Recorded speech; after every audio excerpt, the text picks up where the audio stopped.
देखो, रस का जो शाब्दिक अर्थ होता है, रस का शाब्दिक होता है आनंद। क्या होता है?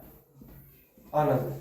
अगर आप रस शब्द का मतलब लोगे या उसका शाब्दिक अर्थ लोगे या रस का जो अर्थ होता है तो वो क्या होता है? आनंद होता है। मतलब आप रस कहोगे तो रस कहो या आनंद कहो, एक ही बात है। आनंद को ही रस कहते हैं, रस को ही क्या बोलते हैं? आनंद बोलते हैं। ठीक है। अगर आपको कभी पूछेंगे कि रस, आप देखो, आपको प्यास लगी है, आपने एक दुकान में गए, तुरंत एक उसने कहा एक फ्रूटी दे दे, बहुत प्यास लगी, तुमने बिल्कुल एक फ्रूटी का रस पी लिया, तो आपको क्या आएगा? आनंद आएगा। आपको अगर पानी प्यास लगी है तो पानी दिया आपने, वो भी तो रस ही है पानी, तो पानी पिया आपने, तो आपको क्या आ गया? आनंद। रस का जो शाब्दिक अर्थ है वो क्या है? आनंद। क्या होता है? आनंद। और ये रस जो है, रस, अब जब किसी काव्य में, काव्य पंक्ति को पढ़कर आपको आनंद आ जाता है तो उसे क्या कहोगे? रस कहो। रस का शाब्दिक अर्थ क्या है? जब हम किसी काव्य पंक्ति को पढ़ते हैं, किसी काव्य पंक्ति में जो आनंद आता है, उसको पढ़ने में जो आनंद आता है, या काव्य में जो आनंद आता है, उसे क्या बोलोगे? रस बोलोगे। देखो, आपको कोई चीज ऐसी होती है ना जहां पर आपको बोरिंग हो जाते हो आप लोग, मगर कहीं पर ऐसा होता है आपको बड़ा मजा आता है, तो वहां पर आपको क्या आ रहा है? रस आ रहा है। ठीक है। देखो, तुम कहते हो ना बहुत रस है इसमें, ठीक है, तो उसमें क्या होगा? आनंद आएगा। तो यहां पर रस का काव्य, देखो, जिस काव्य में जब क्या आएगा? आनंद। क्या आता है? आनंद। क्या होता है? काव्य में जब आनंद आए तो वहां क्या होगा? रस होता है। क्या होता है? वहां पर रस होता है। समझ गए? जहां पर भी आपको, भी तो मैं ये साधारण भाषा में आपको समझा रहा हूं, आपने कोई कविता पढ़ी या कोई शायरी पढ़ी आपने, आप कहते हो वाह वाह वाह वाह, अब उसको क्या करने लग जाते हो? उसकी तारीफ करने लग जाते हो। या कोई आपने सॉन्ग सुना, कोई गाना सुना, वो भी क्या है? काव्य तो है। आपने उस गाने को सुन के या आप मुग्ध हो गए, उसमें खो गए उस गाने में, तो वो क्या है? एक काव्य है। उसको पढ़कर आपके आप में जो आनंद की अनुभूति आपके अंदर हो रही है, वही क्या है? कहा इन्होंने, वही रस है। समझ गए? अब यहां पर जो भरत मुनि थे, अब जो संप्रदाय है, अलंकार संप्रदाय है, रस संप्रदाय है, ध्वनि संप्रदाय है, तो जितने भी संप्रदाय हुए, काव्य के जो संप्रदाय हुए, किसके? काव्य के। जितने भी क्या हुए? संप्रदाय।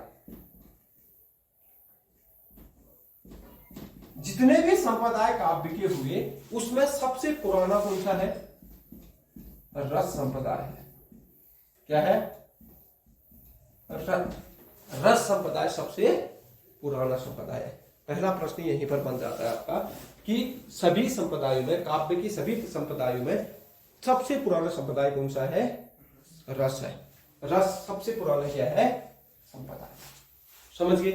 जैसे अलंकार संप्रदाय है, आपका वक्रोक्ति संप्रदाय है, आपका ध्वनि संप्रदाय है, आनंदवर्धन ने लिखा था, आपका उसी तरह से रस संप्रदाय है। और रस संप्रदाय के जो कवि माने जाते हैं ऋषि, वो गुण है भरत मुनि। कौन है? भरत मुनि है। अब भरत मुनि ने क्या किया? रस, भरत मुनि ने उसे बोला, उन्होंने एक सूत्र दिया, रस का एक क्या दिया? भरत मुनि ने सूत्र दिया। अब इन्होंने कहा कि रस क्या है? इन्होंने बोला विभावा, अनुभावा, व्यभिचारिणी, संयोग, आद्र, निष्पत्ति, रस। उसने कहा जहां पर क्या होता है? विभाव होता है, जहां पर अनुभाव होता है, जहां पर व्यभिचारी भाव होता है, वहीं पर क्या होता है? रस होता है। किसने कहा? परिभाषा किसने दी थी? भरत मुनि ने। भरत मुनि ने जो परिभाषा दी थी वो है विभावा, विभावा, अनुभाव। इन्होंने कहा था विभावा, अनुभाव, व्यभिचारिणी, व्यभिचारिणी, व्यभिचारिणी, व्यभिचारिणी, व्यभिचारी, व्यभिचारी संयोग, व्यभिचारिणी संयोग, संयोग आर्द्र रस, संयोगाद्र रस, इसने कहा संयोगाद्र निष्पत्ति।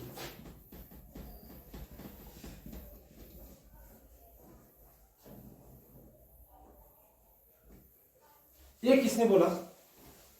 भरत मुनि। अब इसने क्या कहा? जहां पर विभाव होता है, क्या होता है? विभाव। और क्या होता है? अनुभाव। क्या होता है? अनुभाव ही पढ़ाऊंगा मैं, विभाव क्या होता है, अनुभाव क्या होता है करके। और जहां पर क्या होता है? व्यभिचारिणी, व्यभिचारी क्या होता है? व्यभिचारी भाव होता है। आत्र रस, वही उसी को क्या बोलते हैं? वहीं पर रस की क्या उत्पत्ति है? उत्पत्ति होती है। अगर ये चीज नहीं है, विभाव नहीं है, अनुभाव नहीं है, व्यभिचारिणी भाव नहीं है, तो वहां पर रस भी नहीं है। जब ये चीजें होंगी तभी क्या बनेगा? रस बनेगा। ये किसने बोला? ये बोला था आपका भरत मुनि ने बोला था, ठीक है। वहीं पर विश्वनाथ ने बोला था, एक परिभाषा दी थी। ये आपको कभी ये सेंटेंस देके बोल देगा कि ये किसने कहा था, आपको पता होना चाहिए किसने बोला था? भरत मुनि ने। वहां पर एक बड़े आचार्य हुए थे, उसका नाम है आचार्य विश्वनाथ। कौन थे? आचार्य विश्वनाथ। अब इन्होंने क्या बोला? रस की परिभाषा इन्होंने भी दी। अब इन्होंने बोला वाक्यम रसातम काव्यम, वाक्यम रसातम काव्यम। इसने क्या बोला? वाक्यम रसात्मक काव्य। इन्होंने क्या बोला? वाक्यम रसात्मक काव्य। इन्होंने बोल दिया काव्य में जो रस है, जो किसी भी काव्य में जो वाक्य है, उस रसात्म काव्यम, वही क्या है? रस। किसी भी काव्य में जो वाक्य में, जो काव्य में जो रस है, वही क्या है? इसने रस की बात कर दी। किसने? विश्वनाथ ने, ठीक है। उसके बाद अगले जो थे, इन्होंने क्या बोला कि भरत मुनि ने, अब इसके बाद जो आती है आपके मतलब का, जो भरत मुनि थे। अब भरत मुनि पहले आचार्य है, रस आचार्य। अभी आप कभी आपसे पूछेंगे कि रस के पहले आचार्य कौन है? भरत मुनि। उसके बाद विश्वनाथ ने वाक्यम रसातम काव्यम बोल दिया। जिस भी रस में, जिस भी काव्य में रस हो, वही क्या है? काव्य ही क्या है? काव्य में रस है का। तो उसके बाद अगला जो आता है कि सबसे प्राचीन जो मुनि हुए थे, वो कौन थे? भरत मुनि। अब भरत मुनि ने क्या बोला कि रस कितने हैं? सिर्फ 8 है। और इन्होंने शांत रस को, जो शांत रस था, शांत रस को इन्होंने रस नहीं माना इन्होंने, ठीक है। इन्होंने कहा कि शांत रस होता ही नहीं है, ठीक है। मगर वर्तमान में, मतलब उसके बाद जो आगे हुए थे भरत मुनि, तो कितने माने? 8 ही माने। और उसके बाद अभी जो रसों की संख्या है वो कितनी है? 9 है। कितने रस है? अभी 9 रसों की संख्या बताई गई है। और वर्तमान में कितने रस है? वो माने गए जो रस है कितने हैं? 9 है। और वर्तमान में कितने हैं? वर्तमान में कितने हैं? 11 रस है। आपसे जो पूछा जाने बस है ना, उतना ही जाएंगे, हम उससे आगे नहीं जाएंगे, ठीक है। आपसे ये पूछा जाता है वाक्य में रसात्मक काव्य में किसने कहा है? विश्वनाथ ने कहा है। विभाव अनुभाव व्यभिचारिणी संयोग आद्र रसम संयोग निष्पत्ति, ये किसने बोला है? ये भरत मुनि ने बोला है। और उसके बाद अगला जो आप पूछेगा, आपसे ये पूछेगा कि भरत मुनि ने रसों की संख्या कितनी मानी है? कितनी मानी है? 8 मानी है। वर्तमान माने गए रस कितने हैं? 9 है। और वर्तमान में रसों की संख्या कितनी है? 11 है। ये आपसे पूछेगा। उसके अलावा आपसे पूछेगा कि रस संप्रदाय के मुनि कौन है? रस संप्रदाय के कौन है?